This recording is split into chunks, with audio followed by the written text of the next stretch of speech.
Capítulo 5. Del infierno a la cima de la montaña. En el otoño de 1933, cuando Bill estuvo en el Hospital Town por primera vez, a la aflicción del alcoholismo por lo general se veía como un misterio y una vergüenza terrible. Un alcohólico casi no podía esperar recibir comprensión o piedad. Mientras que algunos decían que el alcoholismo era un pecado, otros lo veían como una mala conducta deliberada y daban, a su, y daban, su, asen, y daban su asentimiento a las leyes que mandaban a los alcohólicos a la cárcel, convictos por ser borrachos habituales.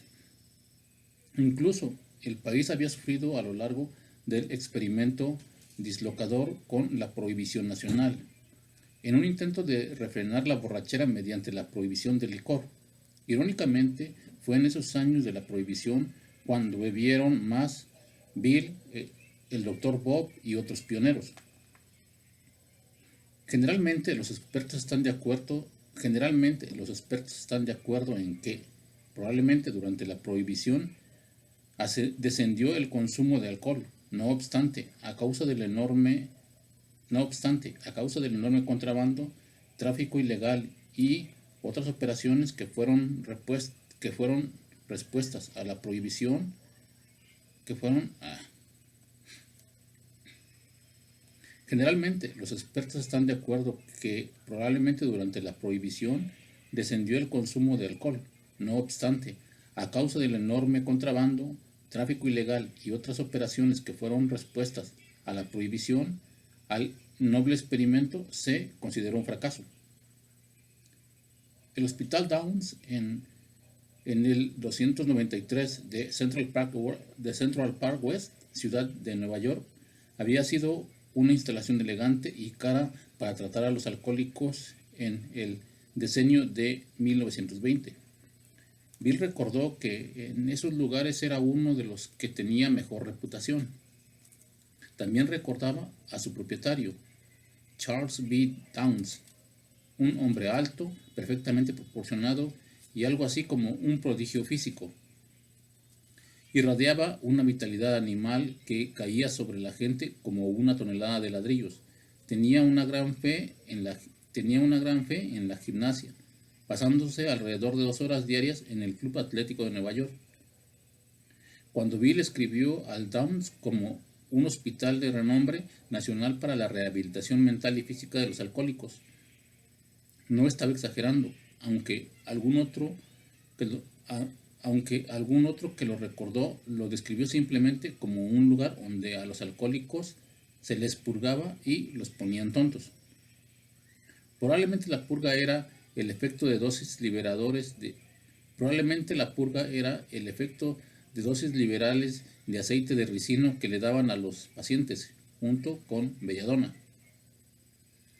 El tratamiento con belladona en el Downs lo había desarrollado el Dr. Sam Lambert, un médico de Nueva York de buena reputación, pero el jefe del personal médico del Dr. Salkingworth fue quien, con el tiempo, llegaría a tener el impacto más importante en el tratamiento del alcoholismo. Graduado en Princeton, William Duncan Silhorn tenía el grado de Facultad de Medicina de la Universidad de Nueva York, Bellevue.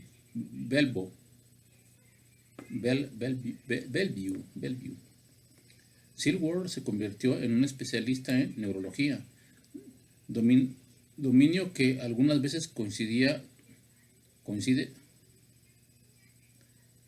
Silhorn se convirtió en un especialista en neurología, dominio que algunas veces coincide con la psiquiatría.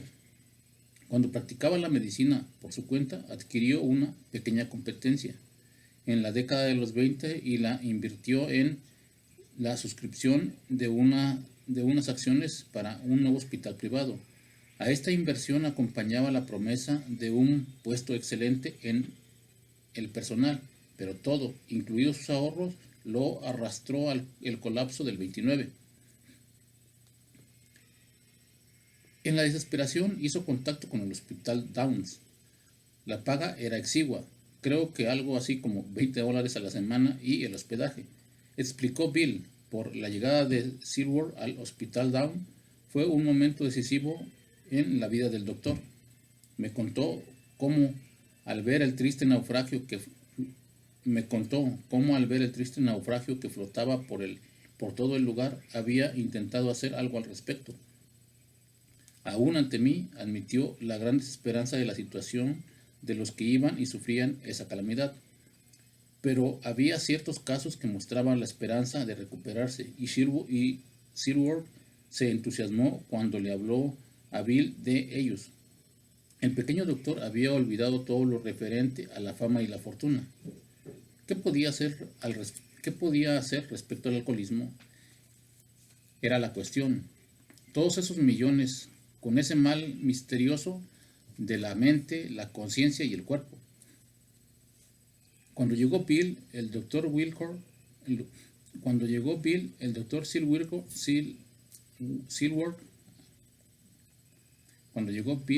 Silver ya había formulado su teoría de una alergia.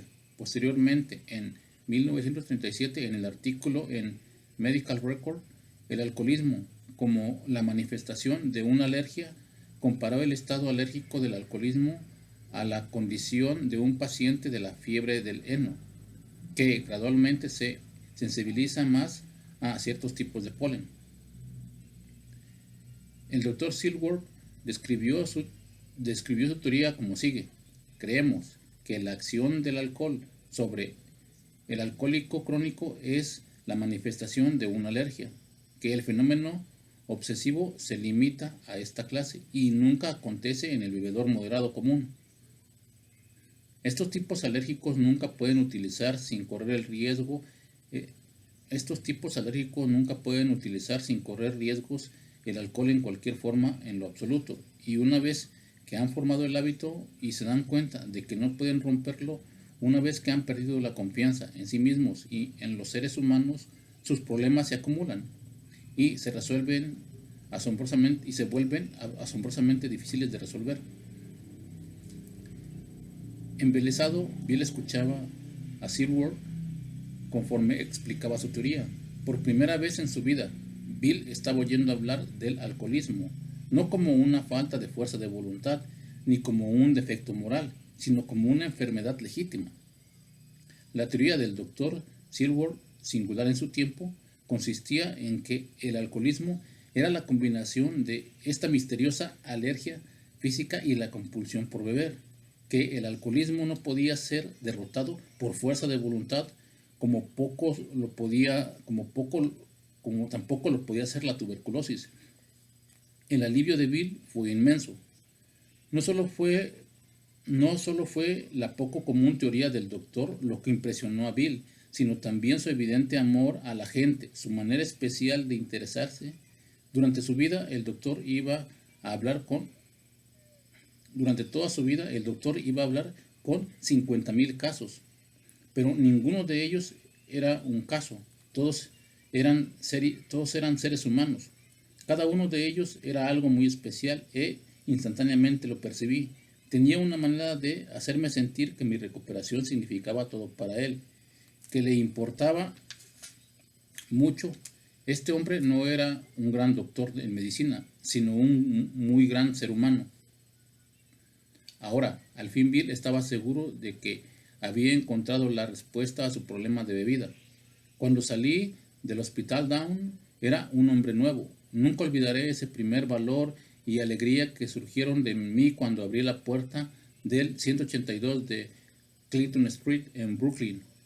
Abracé a Lois. Nuestra unión se había renovado. Su color era mucho mejor, su paso elástico. Al visitarme cada noche había visto en mí el valor y el espíritu de recuperarme, y ella también había hablado con el doctor. Esto sí era real, y de eso los dos estábamos seguros.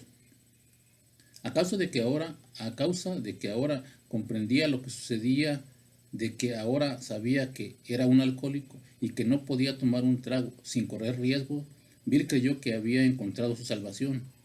El conocimiento de sí mismo dictaba la abstinencia total, y ahora que lo sabía, desde luego, el problema estaba resuelto. También Lois creía que habían vencido el problema. Puso flores en la casa, había de todo lo que me agradaba. Puso flores en la casa, había de todo lo que me agradaba para comer. No cesaba de hablar acerca de los fines de semana maravillosos que nos esperaban, de cómo iríamos de campamento a Palisades y quizás alquilaríamos en Yorkers una lancha de remos como lo hicimos una vez. Cortaríamos palos para mástiles en los cuales izaríamos una toalla de baño, como lo hacíamos alguna vez, navegando libremente empujados por el viento. Había reunido toda clase de juegos, pequeños juegos tontos, a los que jugaríamos una y otra vez, seríamos niños felices. Sí, la vida empezaría de nuevo y de verdad que ambos lo creíamos en lo más profundo. No está claro cuánto tiempo permaneció Bill sin beber. Él creía que fueron 2 a 3 meses, pero Lois aseguraba que fue alrededor de un mes. Él pensó posteriormente que estaba nublando su recuerdo de esa época por la devastadora desilusión que le llegó cuando volvió a beber. Su regreso a la bebida también fue una gran decepción para Silver, ya que había respondido tan bien al tratamiento. Los Wilson fueron de nuevo al campo, pero la segunda vez no fue ni con mucho tan buena como la primera. Lois, al faltarle el valor para pedir un segundo permiso en Macy's, dejó su trabajo en 1934 con el objeto de llevar a Bill. El primer día de pesca en Vermont encontró a un hombre con una botella, el cual, por supuesto, era generoso, y Bill se emborrachó otra vez. Tuvo que ir a Bartleboro,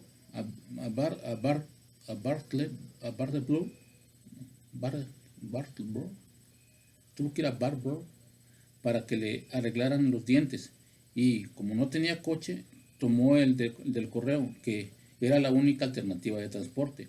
En lugar de pagar al dentista, Bill compró una botella que compartió con el chofer al regreso a casa, y esto sucedió un buen número de semanas consecutivas. Un día en que Bill era el único pasajero, para mostrar su agradecimiento, el chofer lo llevó por la larga cuesta que iba desde la carretera a la casa. Se estaba derritiendo el hielo en el suelo y pronto se atascó el coche en el lodo. Los caballos de los vecinos lo tuvieron que sacar jalándolo. Luego Lois se lastimó el ligamento de la rodilla y tuvo que quedarse en cama durante 3 semanas. Durante ese tiempo, Bill permaneció en la casa sin hacer nada, lo que en ella causó doble agonía, pues yacía inutilizada en el sofá y observaba a Bill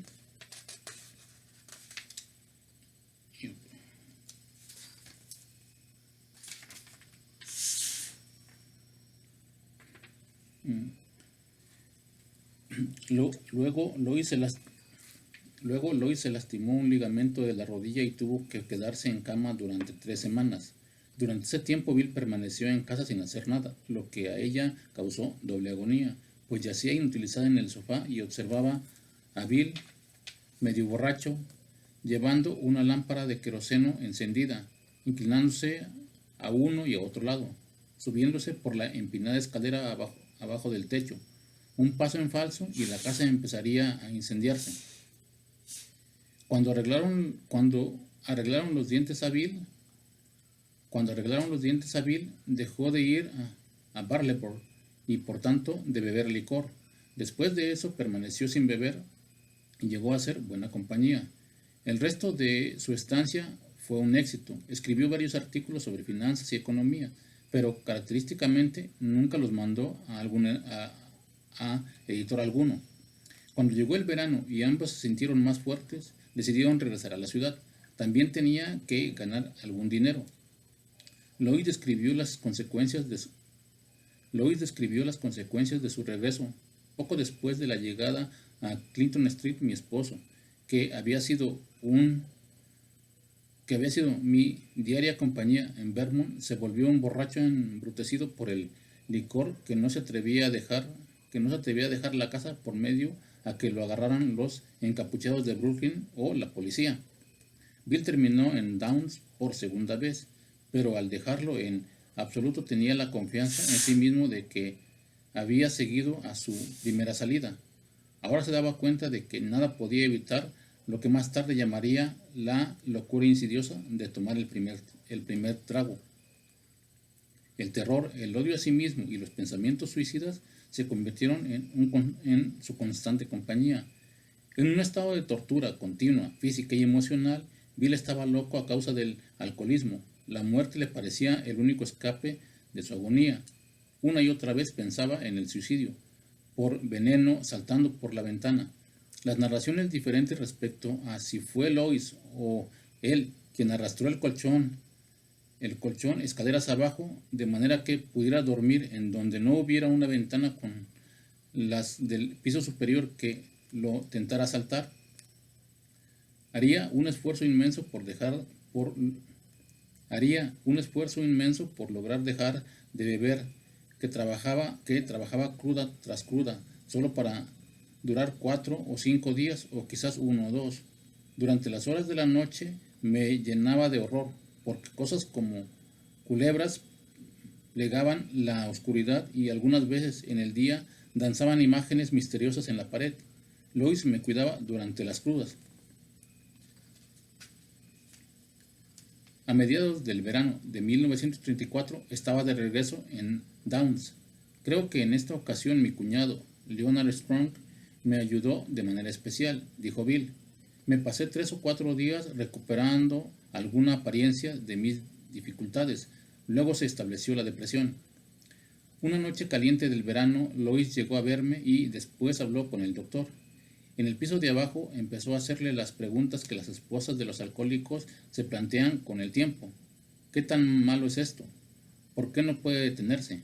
¿Qué le ha sucedido a la tremenda fuerza de voluntad que tuvo alguna vez? ¿Hacia dónde? Sí, doctor, ¿hacia dónde nos encaminamos? Y por último, ¿qué se puede hacer ahora? ¿A dónde vamos a partir de aquí? Por supuesto, el hombrecito estaba acostumbrado a preguntas como estas, ya que se las hacían todos los días, pero como me dijo después, siempre lastimaban. Era difícil decir la verdad sin paliativos, pero con su modo amable, el anciano finalmente se las dijo. Al principio pensé que Bill podría ser una de las excepciones, debido a su gran deseo de dejarla y a su carácter e inteligencia. Pensé que podría ser uno de esos pocos, pero ahora su hábito de beber se ha convertido en una obsesión demasiado profunda para que la supere, y el efecto físico en él también es muy serio, porque está mostrando síntomas de daño mental. Esto es cierto, aun cuando no ha sido hospitalizado muchas veces. En realidad, temo por su cordura si sigue bebiendo. Entonces, dijo Bill, Lois le preguntó, ¿exactamente qué quiere decir esto, doctor? El anciano le respondió lentamente, quiere decir que tendrán que recluirlo, encerrándolo en algún lugar. Si es que va a permanecer cuerdo o incluso vivo, posiblemente no podrá continuar otro año de esta manera. Esta era mi sentencia, aunque ninguno de ellos me lo dijo en tantas palabras, recordó Bill, pero no necesitaba que me lo dijeran, ya que en mi corazón lo sabía. Este fue el final de la línea. Llegué a estar mucho más asustado, confuso y desconcertado que nunca. Durante largas horas pensé sobre mi vida pasada. ¿Cómo y por qué pude haber llegado a esto?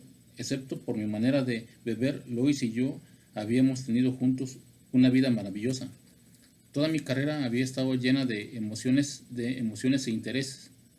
Y, no obstante, aquí estaba, endemoniado por una obsesión que condenaba a beber contra mi voluntad y por una sensibilidad corporal que, en el mejor de los casos, me garantizaba la locura.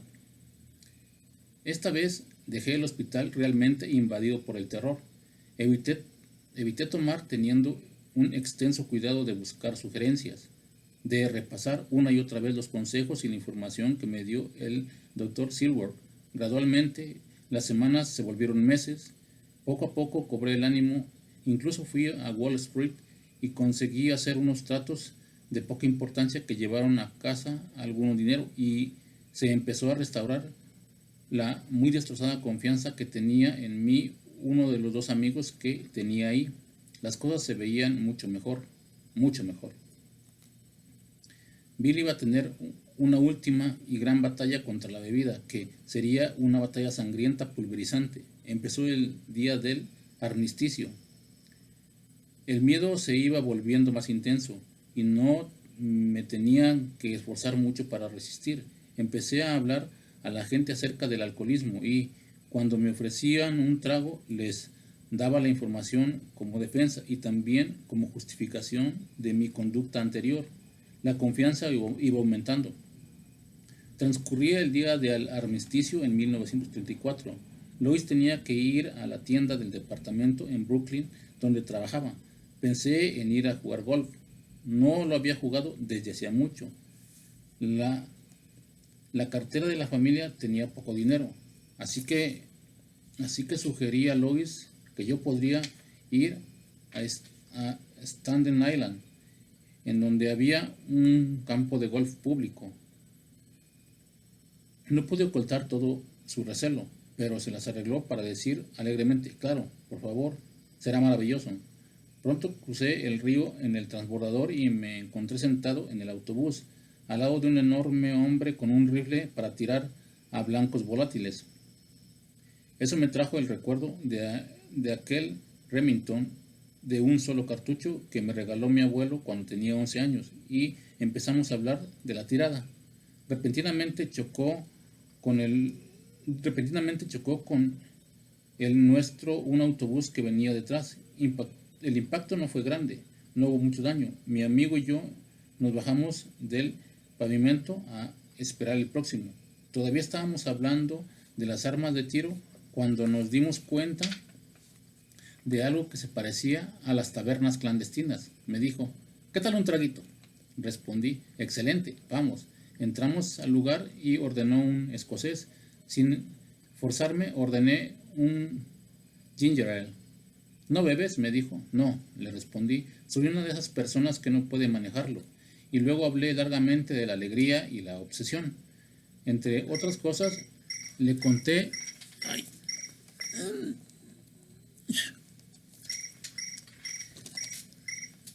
Órale. ¿Qué pasó?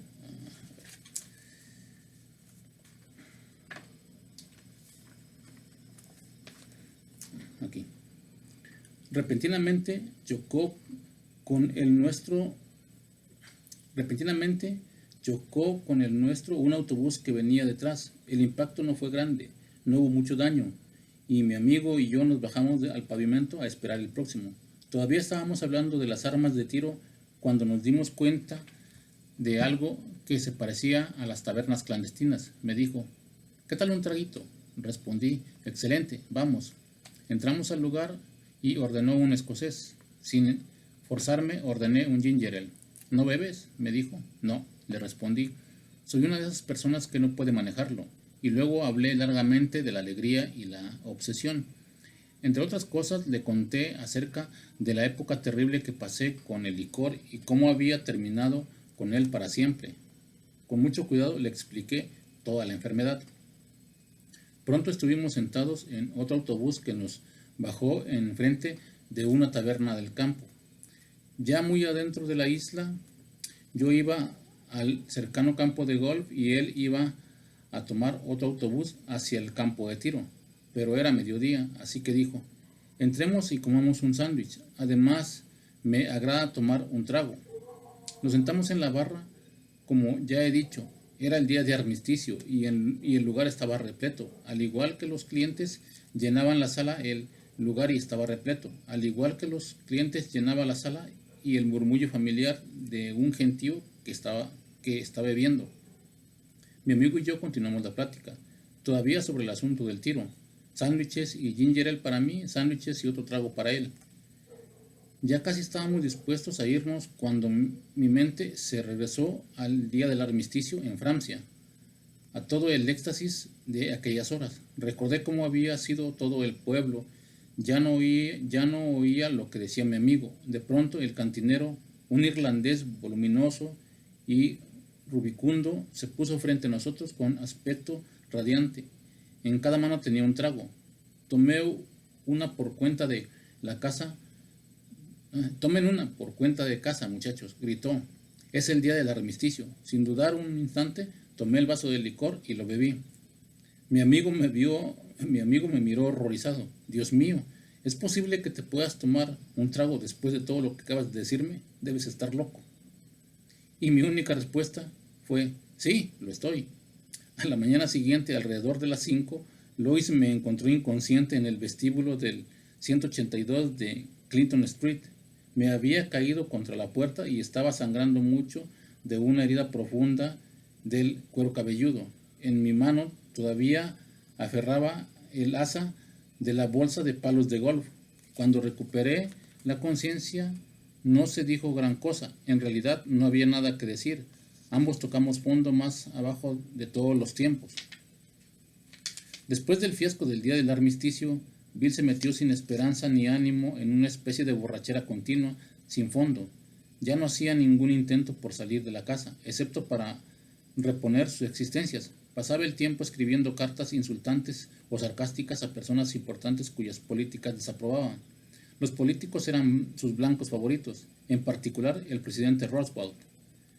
Así se encontraba Bill en una inhóspita montaña. Así se encontraba Bill en una inhóspita montaña de noviembre de 1934 cuando sonó el teléfono. Tomó el auricular y escuchó la voz familiar de su buen amigo de bebida, E.B.T. No se habían visto desde hacía 5 años, cuando juntos inauguraron el aeropuerto de Manchester. E.B. estaba en Nueva York y había oído sobre la última dificultad de Bill. ¿Podría ir a Brooklyn para verlo? 2 noches después, E.B. y Bill estaban sentados ante la mesa de la cocina en Clinton Street 182. Entre ellos estaba una jarra de ginebra y jugo de piña, pero Bill estaba bebiendo solo. A este no le agradaba mucho el jugo de piña con ginebra, pero pensó que Lois se disgustaría menos si llegaba y los encontraba bebiéndola sola. Ivy se veía diferente, tenía un nuevo aspecto, y Bill lo notó en aquel momento que, en la puerta, dio la bienvenida a su amigo. Secretamente se había alegrado de no tener que compartir su preciosa ginebra, y también se encontraba sorprendido. Surgió su curiosidad y le preguntó, Ivy, ¿qué es lo que te pasa? ¿Qué significa todo esto? Mirando directamente a Bill a través de la mesa, Ivy respondió, tengo religión. Posteriormente, Bill dijo que muy bien Ivy podría haberlo golpeado en la cara con un estropajo mojado. ¿Tener religión? Era la última cosa que le interesaba a Bill, aunque algunos años antes había hecho un intento de estudiar ciencia cristiana como ayuda para fortalecer su fuerza de voluntad. A pesar de todo, evidentemente a Ivy le estaba funcionando la religión. Lo último que Bill había oído de Ivy era que estaba a punto de ser internado en el manicomio del estado en Brattleboro. En lugar de eso, estaba ahí en la propia cocina de Bill, sobrio y mostrando una confianza que no había existido en años. Bill tenía que saber. Lo que Ivy contó a Bill esa noche fue una historia dramática casi increíble. Durante más de 5 años, a partir de que ambos habían hecho su famoso vuelo en aeroplano al nuevo aeropuerto de Manchester, Ivy, al igual que Bill, se había estado deteriorando. En Albany tuve que ser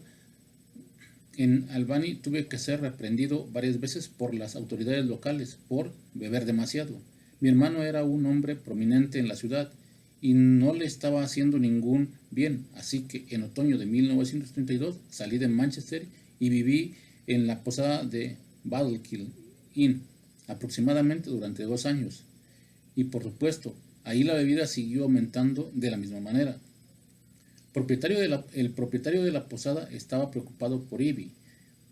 Justo antes de Navidad mandó a su propio hijo y a Ivy a las montañas, a una de las cabañas vacantes de la compañía maderera local, para trabajar en los alrededores y ayudar a mejorar el sendero de la montaña Green. Con los galgos hicimos algunas cacerías de conejos y fuimos y trazamos senderos, y algunos de los muchachos iban con nosotros los fines de semana, recordó Ivy. Ahí no había licor, aunque en el camino de ida compré 2 medios litros de ginebra que consumí la primera noche y eso fue todo lo que tomé. Permaneció en las montañas durante 6 meses, todo el tiempo sin beber.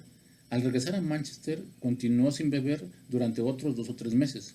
Cuando me caí otra vez del tren de la sequedad, mientras tanto, su amigo, el posadero, había muerto de un ataque al corazón. Ivy se mudó a un campo turístico y después, a solicitud de uno de sus hermanos, volvió a abrir la casa de la familia. Ya no estaba la mayor parte de los muebles, pero fue capaz de arreglar su dormitorio de la infancia y allí se quedó, bebiendo mucho, viviendo solo y cavilando melancólicamente, pensando en cosas de todo el tiempo. Tenía razón para cavilar, el dinero de la familia se había ido y la casa vacía era un triste recuerdo de lo que había sido una vez. Quizás, en un intento de restaurar las cosas a su anterior condición, decidió pintar la casa. Teníamos ahí una escalera de buen tamaño, pero por la bebida estaba tan tembloroso que no podía hacerlo. Estaban bien en los 3 o 4 primeros peldaños de la escalera, pero a partir de ahí no podía hacer nada. En julio de 1934, mientras Ivy estaba intentando terminar su trabajo de pintura, llegaron a verlo unos amigos. Habían oído que yo estaba mal, recordó Ivy.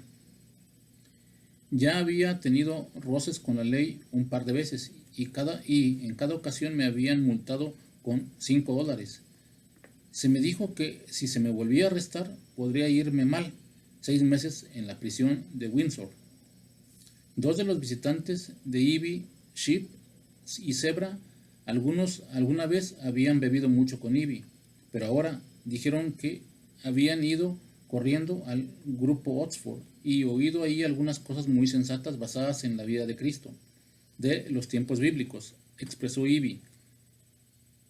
Realmente era un movimiento más espiritual que religioso. Escuché lo que tenía que decirme y me impresioné mucho, ya que era lo que me había enseñado cuando era niño y que internamente creía, pero que había dejado a un lado. La que hizo impresión más profunda en Ivy fue la experiencia del tercer visitante. Rowland H. Era de una familia prominente de Rhode Island, propietaria de molinos y más tarde llegó a ser uno de los directores principales de una compañía de productos químicos. Me impresionó mucho su carrera de bebedor, que consistió en borracheras prolongadas en las que viajó por todo el país, y también me impresionó el hecho de que era buen tipo. La primera vez que fue a verme me ayudó a limpiar el lugar. Era todo un enredo y me ayudó a ordenarlo y permaneció conmigo desde el principio hasta el final. Rowland estaba tan preocupado acerca de su propia manera de beber que se fue a Suiza a ponerse bajo los cuidados de Carl Jung, el psiquiatra. Este lo trató alrededor de un año, pero cuando dejó a Jung, pronto se emborrachó. Regresó a él para un tratamiento más, pero le dijo que sería inútil. En la opinión de Jung, lo único que ahora podía ayudar a Rowland a liberarlo en su adicción era un despertar espiritual. Cuando Rowland alegó que ya creía en Dios, Jung le respondió que creer no era suficiente, con objeto de tener la experiencia religiosa vital que Jung creía que necesitaba. Sugirió a Rowland que se aliara a algún movimiento religioso. Impresionado por la sencillez de las primeras enseñanzas del cristianismo, como las recomendaba el grupo Oxford, se volvió uno de sus miembros y, por medio de esa alianza, encontró la sobriedad que había buscado tanto tiempo y tan arduamente. Rowland afirmó Ivy había tenido una doctrina completa en las enseñanzas del grupo Oxford. De estas me transmitió todo lo que pudo. Se sentaba y trataba que elimináramos cualquier pensamiento del mundo material y viéramos si podíamos encontrar el mejor plan para nuestras vidas para ese día y sugeríamos cualquier guía que nos llegara. Rowland grabó en él los 4 principios del grupo Oxford: honestidad absoluta, pureza absoluta, desinterés absoluto, amor absoluto. En particular recomendaba fuertemente la honestidad absoluta. Dijo Ivy, honestidad conmigo mismo, honestidad con tus semejantes, honestidad con Dios. Y él mismo seguía estas cosas y de esa manera, con su ejemplo, me hizo creer en ellas otra vez como cuando era joven. Ivy fue capaz de completar de pintar la casa con ayuda de un contratista local, que probablemente pagó el hermano de Ivy. Cuando estuvo terminada, no tenía nada que hacer. Me fui de regreso a la botella, expresó. Un día estaba lloviendo mucho y se me ocurrió ver hacia afuera y vi 4 o 5 pichones que habían descendido sobre el techo. No me gustó por la pintura reciente, así que tomé la escopeta de 2 cañones y salí. El pasto estaba resbaloso, ya que había estado lloviendo mucho. Me senté y desde esa posición empecé a disparar sin interrupción sobre los pichones. A los vecinos no les gustó y se quejaron a alguien, así que al día siguiente me fueron a buscar, pero estaba profundamente dormido y no pudieron agarrarme. Al otro día, al arrestarlo, llevaron a Ivy al juzgado en Bennington y le ordenaron que se presentara de nuevo el lunes siguiente. En este momento fue cuando Rowland intercedió ante el juez y dijo que él, Rowland, sería el responsable de Ivy. Con la ayuda de Rowland, Ivy cerró la casa familiar en Manchester y durante un tiempo estuvo de huésped en casa de Rowland en Shaftesbury, a 25 kilómetros del sur de Massachusetts. Luego fue a vivir a la ciudad de Nueva York, en donde se quedó con Shipp durante un tiempo y después fue a vivir con uno de la hermandad, que dirigía la misión episcopal del Calvario en la calle 23. Mientras estaba hospedado ahí trabajando con el grupo Oxford, se enteró de la situación desesperada de Bill. Bill escuchó atentamente cuando Ivy habló del cambio que había llegado a su vida. Como lo recordó Bill, Ivy subrayó especialmente la idea que había estado sin esperanza. Me dijo cómo se había vuelto honesto acerca de sí mismo y de sus defectos, cómo había estado haciendo restituciones en donde era debido, cómo había intentado aplicar un par de características de... Me dijo cómo se había vuelto honesto acerca de sí mismo y de sus defectos, cómo había estado haciendo restituciones en donde era debido, cómo había intentado practicar un dar que se caracterizaba por no exigir nada en pago para uno mismo, manifestó Bill. Luego, corriendo mucho riesgo, tocó el tema de la oración y de Dios. Dijo francamente que esperaba que me desanimara ante esos conceptos, pero Ivy prosiguió diciendo que cuando había intentado la oración, incluso experimentalmente, el resultado era inmediato. No solo había sido liberado de su deseo de beber, algo muy diferente de estar en el tren de la sequedad.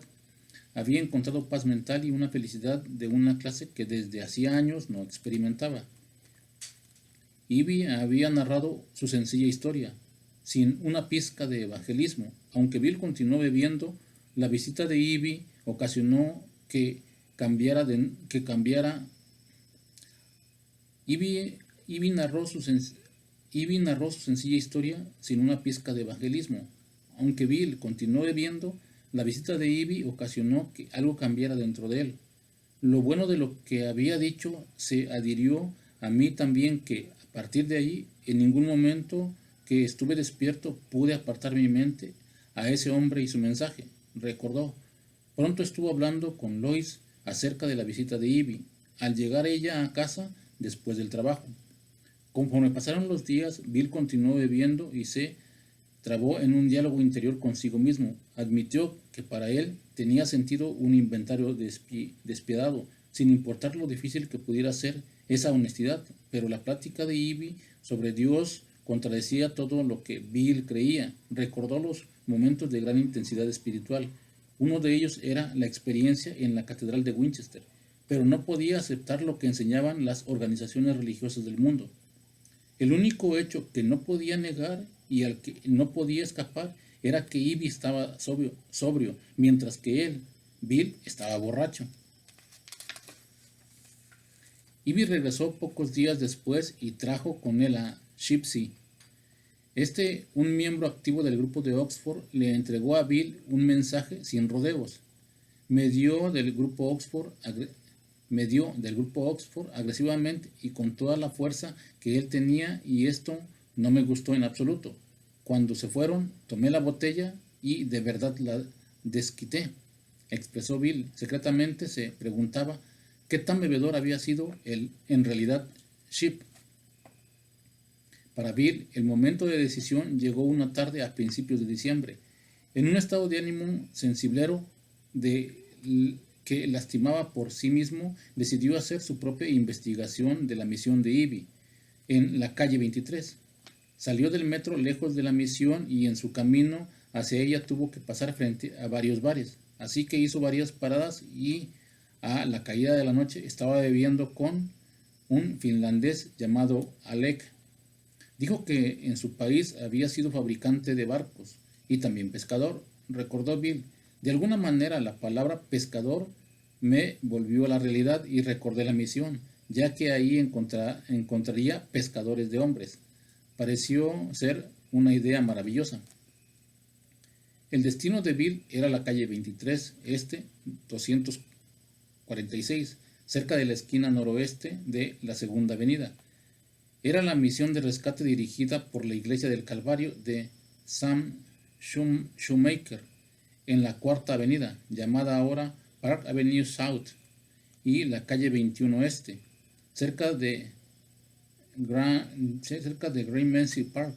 La iglesia también dirigía un muy respetable albergue llamado Casa del Calvario, anexo a la iglesia misma, pero en la calle 23 era el que tenía por objeto ayudar a los desamparados. Entre 1926 y 1936 se dice que más de 200,000 hombres visitaron la misión.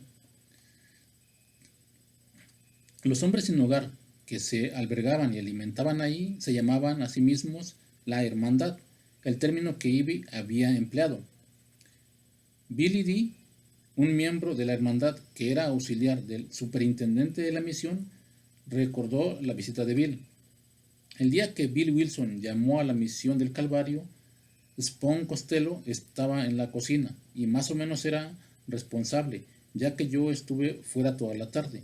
Esa tarde vino 2 o 3 veces preguntándome por E.B.T. Spoons. Me habló acerca de él cuando llegué aproximadamente a la hora de la cena, que era a las 5 p.m. cada día. Me dijo que un hombre alto, usando un traje caro, muy borracho y acompañado de un desamparado, llegaba cada vez hacía tanto ruido que Sponsor no le permitió entrar. En esa época, Spons era nuestro cocinero. En cuanto al traje caro de Bill, era uno de Brooks Brothers, de la madre de Lois, había encontrado en una venta con fines benéficos. Era 1964. Estaba la depresión y el lugar era una misión para indigentes, continuó Bill. Le pregunté a Spoons si le había dicho al tipo acerca de la reunión cada noche y me dijo que sí. Cuando empezó la reunión, Bill estaba en el piso de abajo en la capilla, acompañado por Jay, un sueco que, a juzgar por sus ropas, había sido vagabundo durante algún tiempo. John Girolsek, uno de los hermanos que no vivía en la misión, estaba en la tribuna y a cargo de la reunión. La hermandad tenía turnos para conducir las reuniones, seleccionar la lección de la Biblia, los himnos y luego iniciar su propio testimonio. Girolsek acababa de terminar con la Biblia y empezaba a dar testimonio cuando Bill se levantó de entre el auditorio o congregación y comenzó a caminar por el pasillo hacia la tribuna. Bill recordó que Tex Francisco, un ex borracho, estaba ahí cuando llegaron Alec y él. No solo reunían la misión, no solo dirigía la misión, sino que propuso corrernos de ella, refirió Bill. Esto me dolió mucho cuando pensé en nuestras buenas intenciones. Justo entonces se presentó Ivy, que sonreía mostrando los dientes como un gato de Cheshire. Dijo, ¿Qué les parece el plato de frijoles? Al terminarlo, Alec y yo teníamos mayor claridad en la mente. Ivy informó que muy pronto habría una reunión en la misión. ¿Nos gustaría ir? Seguro, iríamos. Para eso nos encontrábamos ahí. Pronto estábamos sentados en los trenes en uno de los duros bancos de madera que llenaban el lugar. Me estremecí un poco al ver el auditorio de gente mal cuidada. Podía oler el sudor y el alcohol. ¿Cuál era el sufrimiento? Lo sabía muy bien. Hubo himnos y oraciones. Tex, el líder, nos exhortó. Solo Jesús puede salvar, afirmó. Algunos hombres se levantaron y dieron testimonio. Insensible como estaba, sentí surgir interés y emoción. Luego vino la llamada. Los penitentes empezaron a caminar hacia el barandal. Impleido, incontrolable, también caminé, arrastrando a Alec conmigo. Ivy me alcanzó a tomar por el faldón del saco, pero era demasiado tarde. Pronto estuve arrodillado entre penitentes sudorosos y malolientes. Quizás ahí entonces, por primera vez, yo también era penitente. Algo me tocó. Supongo que fue más que eso. Me golpeó. Sentí un incontrolable impulso para hablar y, poniéndome de pie de un salto, empecé. Después de eso, nunca pude recordar qué dije. Solo sé que fue con seriedad y la gente pareció prestarme atención. Después, Ivy, que había estado asustado mortalmente, me dijo con alivio que lo había hecho bien y que había entregado mi vida a Dios. Billy D. recordó el incidente de una manera poco diferente. Cuando Bill empezó a caminar por el pasillo, yo estaba sentado en la parte posterior con los hombres de la fraternidad. Cuando Bill empezó a caminar por el pasillo, yo estaba sentado en la parte posterior con los hombres de la hermandad que se encontraban presentes. A los nuevos los sentábamos al lado derecho del local. Por nuevos quiero decir aquellos que no habían hecho su limpieza, ya que a Bill lo acompañaba su amigo Jay. Estaba sentado con el grupo de la derecha. Le pedía a 2 de los hermanos que fueran y a su vez le pidieran que se sentara, pero no les hizo caso y caminó hasta el frente del salón cerca de la tribuna. Gerolset se enojó por la interrupción. Era un hombre corpulento y su ocupación era pintor de casas. Fui por el pasillo hasta el frente y le hablé a Bill. Le pedí que se sentara. Dijo que no lo haría. Todo el día había estado intentando decir algo en ese lugar y ahora nadie iba a detenerlo. Al ver que no podía calmarlo, le pedí a Gerolset que se sentara y dejara hablar a Wilson. Entonces le dije a Bill que, por lo común, primero teníamos el testimonio desde la tribuna y luego abríamos la junta, de manera que cualquiera pudiera dar el testimonio desde su lugar. Pero al ver que estaba determinado a hacerlo, abriríamos inmediatamente la junta y podría decir lo que tuviera en su mente. Bill nos dijo que la noche anterior había estado en la iglesia del Calvario y que vio a Ivy. Se levantó y dio testimonio desde el púlpito del hecho de que, con ayuda de Dios, había estado sobrio durante varios meses. Bill dijo que Ivy pudo obtener ayuda ahí. Estaba seguro de que él necesitaba ayuda y también podría obtenerla en la misión. Cuando al terminar hizo la invitación, Bill y Jay pasaron adelante y se arrodillaron. Cuando se levantaron, les sugerí que Jay pasara al piso alto, pero ya que Bill se veía próspero, en contraste con los clientes habituales de nuestra misión, se estuvo de acuerdo que se fuera al Downs, donde EBT y otros del grupo Oxford podrían hablar con él. Pero Bill no estaba listo del todo y bebió durante otros 2 o 3 días. Sin embargo, ir a la misión había sido más que un impulso de borracho y meditó sobre la experiencia. En la atmósfera cargada del salón de reuniones había estado consciente de las profundas sensaciones, pero, una vez más, peleó contra esos sentimientos, apartándolos rápidamente, ya que iba contra la razón y la educación. Aunque la razón también le dijo que su enfermedad lo había dejado tan impotente como una víctima del cáncer, si tuviera cáncer y en la recuperación estuviera incluido rezar a mediodía con otros sufrientes en la plaza pública, ¿no lo haría? ¿Cuál era la diferencia al respecto al alcoholismo? También era un paciente de cáncer. Era cierto que estaba destruyendo su mente y su cuerpo y su alma, si es que había algo así. No hay mucha diferencia, admitió silenciosamente Bill. Finalmente empezó a ver con claridad su alcoholismo como una condición de impotencia y sin esperanza. Sintió un fuerte deseo de regresar al hospital con el doctor Silver, dejando una nota para Lois. Salió hacia el Downs. Solo tenía 6 centavos, lo cual le dejaba uno después de pagar la tarifa del metro. En el camino se las arregló para obtener 4 botellas de cerveza.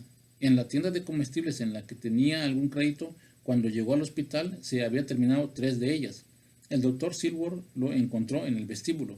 Bill estaba muy animado. Blandiendo la botella, le anunció que había encontrado algo. Silver recordó que Bill estaba leyendo 2 libros de filosofía, en los cuales esperaba encontrar nueva inspiración. Era el 1 de diciembre de 1934, un mes exacto después de que había empezado a beber otra vez. Recibió el tratamiento que entonces se acostumbraba en el Downs, barbitúricos para sedarlo y recibió el tratamiento que entonces se acostumbraba en el Downs, barbitúricos para sedarlo y belladona para disminuir los ácidos del estómago. Al desvanecerse los efectos del alcohol, no había sido una de sus peores borracheras continuadas. Cayó en la depresión profunda y en la rebelión que la sobriedad había encontrado Ivy, pero no podía creer en el Dios que éste le había hablado. Las sensaciones que había experimentado con el alcohol se habían desvanecido con el alcohol. A los pocos días lo visitó Ivy y una vez más hablaron cómo había hecho ante la mesa de la cocina. La visita de Ivy hizo que momentáneamente Bill se sintiera menos deprimido, pero después de que se fue, Bill cayó en una profunda melancolía. Estaba lleno de culpa y remordimiento por la manera que había tratado a Lois, que con firmeza había permanecido a su lado de principio a fin. Pensó que los extraordinarios momentos que compartieron en los acantilados de Newport la noche anterior a que embarcara hacia Inglaterra, en los viajes de campamento y en los años maravillosos que fueron unos vagabundos en la motocicleta, en los triunfos y fracasos en Wall Street, pensó acerca de la catedral de Winchester y en el momento en que casi había creído en Dios.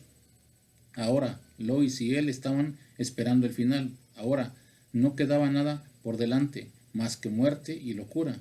Este era el final, era el trampolín. La horrible oscuridad se había vuelto completa, dijo Bill. En la agonía del espíritu, una vez más pensé en el cáncer del alcoholismo que ahora me había consumido la mente y el espíritu y pronto el cuerpo. Ante él se abría un abismo.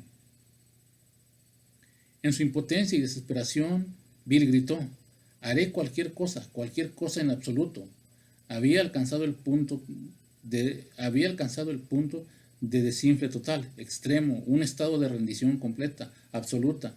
Sin fe ni esperanza, gritó: si hay un Dios, que se manifieste. Lo que sucedió a continuación fue electrizante. De pronto mi cuarto resplandeció con una indescriptible luz blanca. Se apoderó de mí un éxtasis más allá de toda descripción. Toda la alegría que había conocido era tenue en comparación con esto. La luz, el éxtasis. Durante un tiempo estuve consciente de nada más.